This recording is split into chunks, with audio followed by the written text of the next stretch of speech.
that for this week's Trending Now. Joining me to discuss all things trending in new arenas are my pal, Nick Gismondi. He's covering the Kraken now. You can find him on Twitter. Where, Nick? At Nick Gismondi, same on Instagram.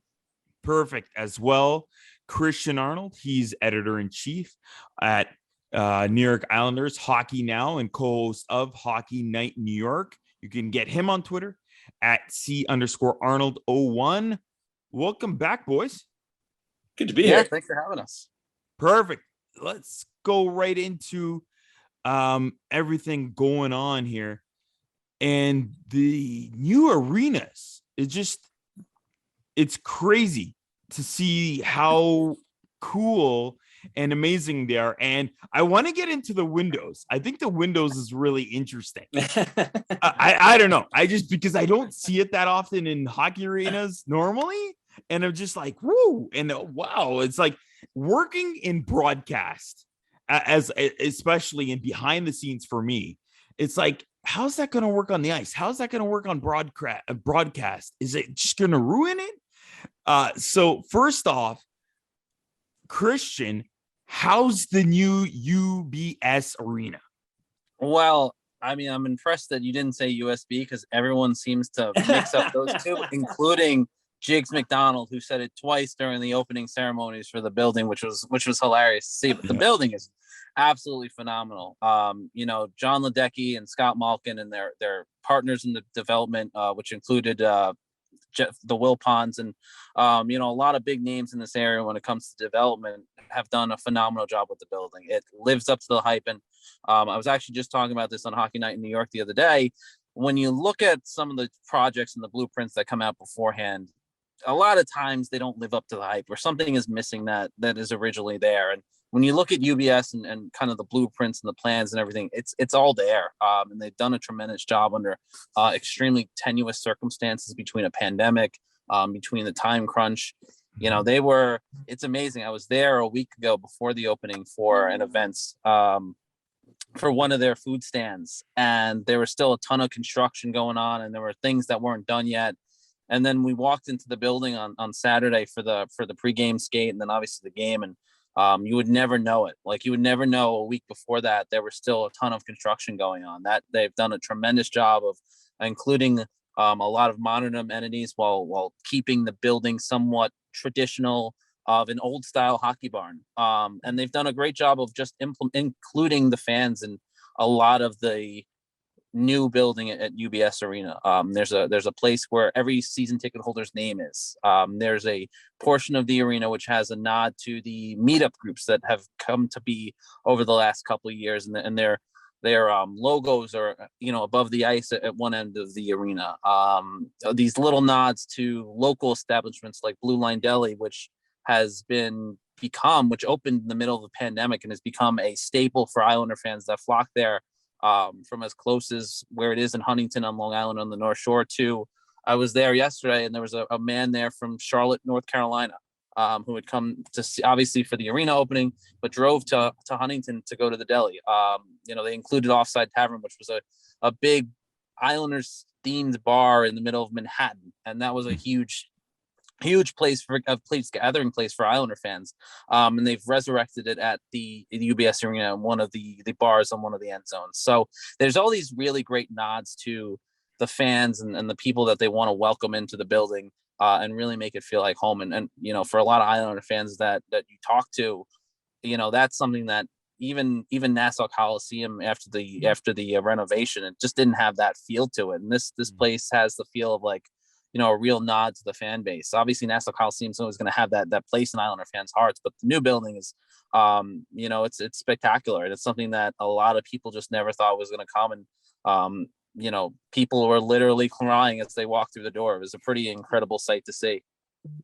Sweet. And then on the West Coast, we've got Climate Pledge, and it's basically a redone arena. Nick, what have they kept from the old one? The only thing they kept was the roof. The roof was designated, and it's only 60 years old, but the roof was designated as a historical landmark, which, as you know, you can't really remove something like that at a low cost. So it ended up costing a fortune to do it the way that Oakview Group and the Lewicki's did it. But basically, they leveled Key Arena completely, and they put the entire roof, that iconic vaulted roof, up on stilts, and then dug down deep underneath the earth right there in the same footprint of Key Arena to create more seats and exactly what they wanted. So it was a massive undertaking, but the building is just absolutely fantastic. So it's technically a subterranean building. So when you walk into the building at the entrance, you're essentially walking into the rafters. I mean, you go up a little bit. There's a one level up, but for the most part, you're going down into the building. And I've gotten confused by it a few times. I've gone up when I should have gone down, and I'm on the wrong level. But it's spectacular. Everything about it is state of the art. Everything about it is super sustainable, which is obviously where they were going with naming it the Climate Pledge Arena. Everything else about it, though, there's just a lot of cool little nuances to it. One of the things that Key Arena was infamous or famous for, whichever way you want to look at it, was having terrible acoustics inside of it. So the majority of the money that the Oakview Group spent in putting money into this arena was just in audio baffling and sound protection and, basically that soundproofing that you see in a studio up in the rafters. So when you walk in and you look up into the rafters, you see all of this. It feels like you're in a recording studio almost. And what it does is it gives you just such an incredible experience, whether you're there for a concert or whether you're there for a hockey game. You can literally hear everything that's going on the ice and the guys talking and that. And then do you think the other cool thing about it is they've given you that old NHL barn feel. If you ever were in Olympia, or if you ever in Boston Garden, or even MSG to a certain degree, you feel Nassau. Sure. You feel like you're right on top of the hockey, and it is vertical in Climate Pledge Arena. You definitely feel like you're leaning over onto the ice. So like I said earlier before you started recording, they're still taking the plastic wrapping off some stuff there, as I imagine they are on the aisle as well. Oh yeah. So as I said at the beginning, what really stands out for me from both arenas is the glass. It's unique, and you can kind of see how the glass, the sun comes through, especially I think because they've grounded into the building the ice for Climate Pledge.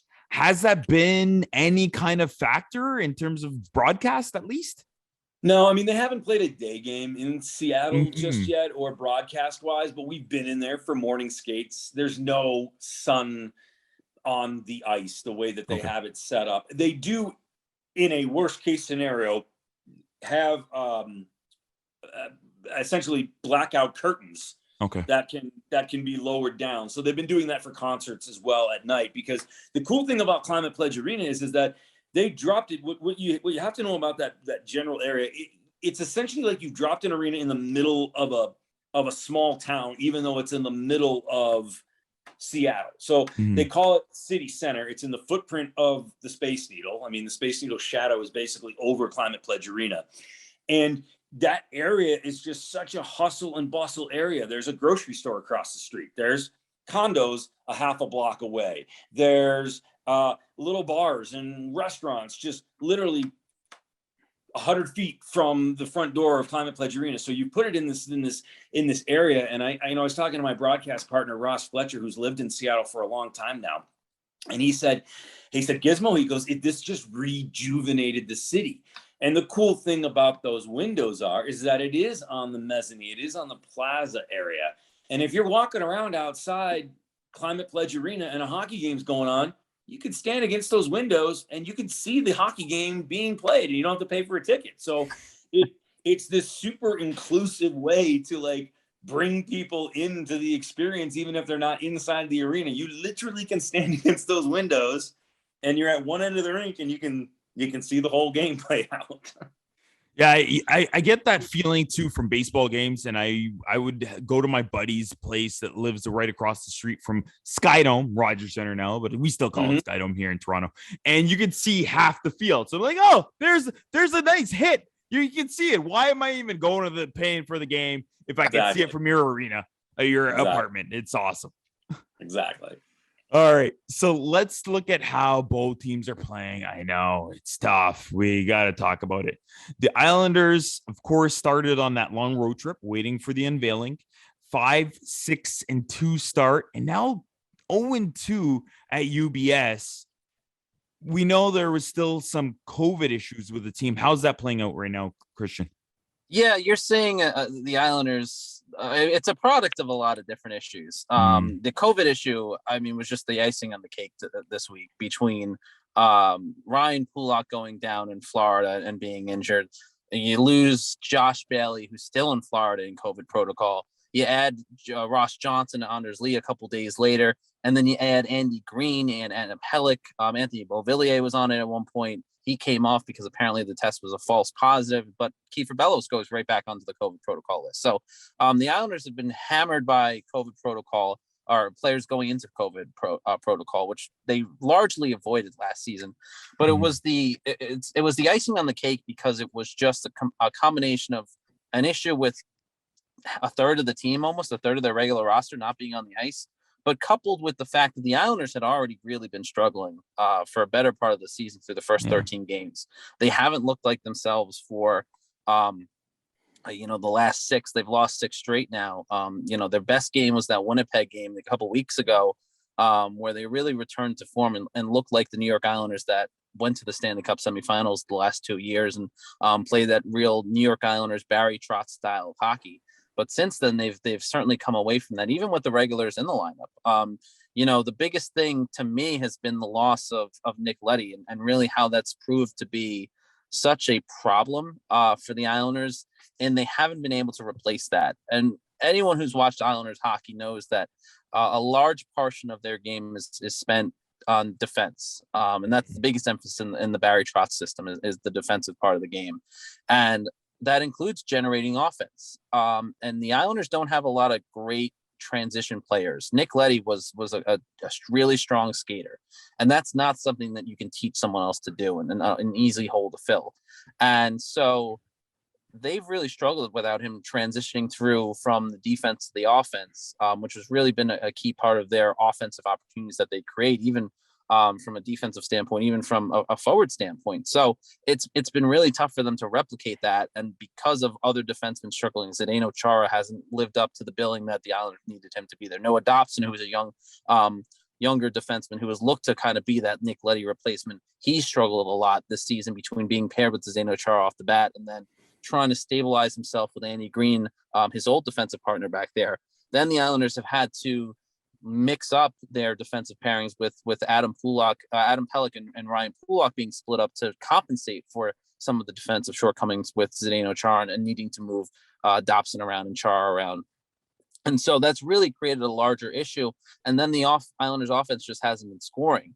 You're seeing guys like Zach Parise and Kyle Palmieri who were brought in to kind of add to the offense that was already there. Now, granted, Zach Parise wasn't coming in to be a 30-goal scorer or anything like that, but even the fact that he struggled to put goals in the back of the net have been cumbersome to the Islanders' offensive game. And when the Islanders' top 6 isn't even scoring at this point, then you add to the fact that Parise isn't playing well. You're adding to the fact that Oliver Wahlstrom, although he's played great and has a lot of these great offensive moments, he's kind of been in the Barry Trotz doghouse, more recently. So there's a lot of issues that were being compounded, and then you add on injuries, and then you add on the COVID, and then you add on, kind of the stress of opening a new arena and trying to get back on track in that. And it's been a really interesting time around the island. You would never have thought that 2 games into a brand new building that fans have been waiting for 3 decades. The team would be being booed off the ice. All right. So in our preview episodes, both teams were projected to be way up there. Season 7, episode 1 and 2, we had the preview episodes. The Metropolitan Division, of course, everybody it was an overall resounding number 1 finish. What's one quick thing, Nick? Christian, that you say this is one thing they could do that will turn this team around to be somewhat close to where we thought the Islanders would be? That's a great question. I don't think right now they need to win a game. They need to get back to their style. And really they need to bring in a defenseman to replace Nick Leddy. Because I think you do that and you start to at least curb some of the other issues that have been going on. If you're able to move Adam Pelech and Ryan Pulock once Pulock is healthy back together, I think that solves a lot of some of the defensive issues. And then you have someone that can kind of be that quarterback, if you will, and improve their transition game. And then that kind of kickstarts everything else. So I think that's the biggest thing right now is they need someone to be that Nick Leddy type player.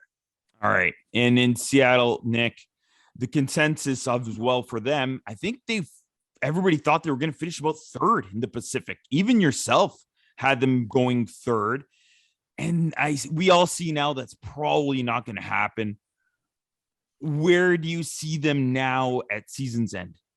Yeah, I'm not going to count them out yet. I think yesterday showed me a lot about who they are, and I've seen a lot of who they are in a team. Everybody can try to ascertain what a team looks like when they're successful. But for me, the proof in the pudding is when somebody's down on the ground or when they're on the mat trying to get back up. And what I've seen out of Seattle is that they're capable of doing that. A little bit of a tailspin there on a losing streak, but certainly a massive bounce back game against the Washington Capitals, even though Washington was admittedly light and at the end of a Western swing, but they played the way that they're supposed to be playing. And, I told you earlier, I grew up in a military family.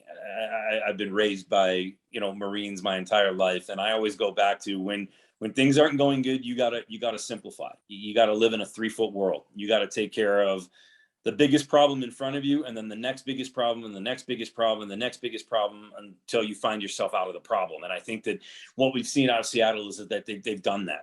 That room is smart enough to recognize where their deficiencies were.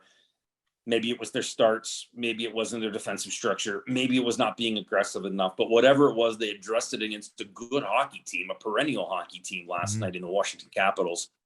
And I think that, I'm encouraged by it. We're going to see what they do against the Carolina Hurricanes tomorrow night. Obviously, the Hurricanes are the top team in the NHL, in my opinion, and probably, my top contender for the Stanley Cup. But we'll see. I'm not going to count Seattle out of a playoff spot. I think that room's got a lot of pride and a lot of moxie, and they're just starting to gel, and it's just taking a little longer. And I think the spotlight is on them a little harder because Vegas did what Vegas did. But I don't care who you are. Nobody saw the Ducks being as good as they were this year. Nobody saw San Jose putting up the numbers they were putting up already. So a lot of surprises in the West. One last thing we mentioned with Christian, we know Islanders hockey. We know their brand. We know their style. What is the Kraken style? Do they have one yet? Yeah, they do. And it is that staunch defense. Goaltender out. They need that to be good. And then they have to be aggressive on the forecheck. Coach Axtell is preaching, they've got to be first to pucks. They've got to be first to pucks. They need more touches.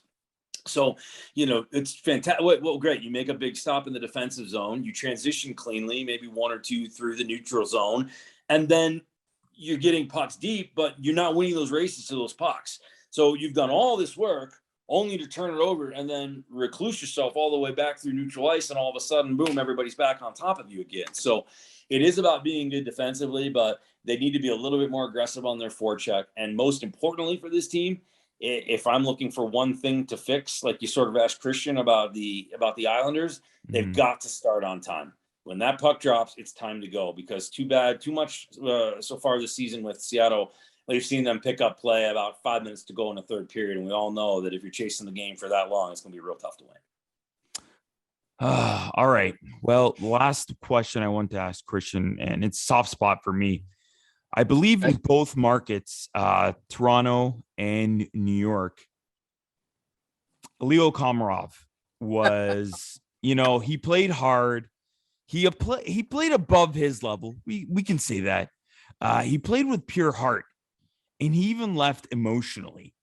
He tweeted out, and I like the end part, and it kind of is pushing another thing on me, is he finished off with his tweet. He said, quote, "Be patient. Sometimes you have to go through the worst to get to the best." And that meant a lot to me, even just by him saying that. How will he be remembered on Long Island, Christian? I think it'll depend on who you talk to, because Leo Komarov is certainly a guy that the Islanders team, the players, the coaching staff, management looked at, and really he was a beloved figure in the Islanders locker room. And obviously Barry Trotz showed a lot of faith in his ability to play basically anywhere in the lineup, right? Because he played, on the top line, and that was kind of where you could say some Islander fans lost some of their love affair with Uncle Leo, and he played down on the fourth line when they needed someone to replace a Cal Clutterbuck or a Matt Martin as well. So from a team standpoint, he was a beloved figure. He was a character guy in the locker room, and someone that the players, coaching staff really gravitated to as a person, as well as someone who can just lead and kind of help develop some of the younger players along the way as well. I think the fans do have a soft spot in for him because he did have some moments and some big games for the Islanders during the course of his career. And, the Uncle Leo moniker obviously started in Toronto and continued on Long Island. And, he was as good as a soldier as you could have asked for what the Islanders wanted him. And honestly, right now, if you're the New York Islanders, you almost wish he didn't go to the KHL because you could really use a Leo Komarov in the current circumstances. So, it is funny when you look back at it now, when you look at some of the roles that players that have been with the Islanders in the past couple of years and have now left have played in their importance. I think time will tell, but I think at the end of the day, Leo Komarov is going to be looked back as a piece that was more important than people gave him credit for in the moment. But now that he's gone, and same is going to be said about Jordan Eberle, and same is being said now about Nick Leddy, is that those guys, while they were somewhat of a controversial lightning rod sometimes, they played a very key role in the Islanders' 2 runs to the conference finals. Again, you can find them on Twitter at C_Arnold01 for Christian, and for Nick at Nick Gismondi. It was great talking to you guys again. Always a pleasure. Very fun.